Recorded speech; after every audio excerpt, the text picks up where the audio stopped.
আরে এত গোল আইছে এই জায়গাতে স্পিড ব্রেক খেলাতে পারিনি মোর দেওয়ার সময় আর জায়গা এসে মারতে যাচ্ছিল প্লেয়ার পর উদ্দেশ্যে বাসার থেকে বেরোইছি ইজি বাইকে উঠছে সামনে একটা ভ্যান রয়েছে আপনার আমাদের মরণ দিল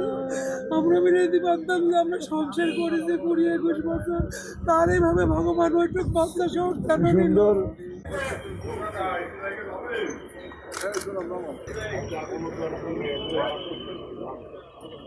ওই তো চালক সহ তিনজন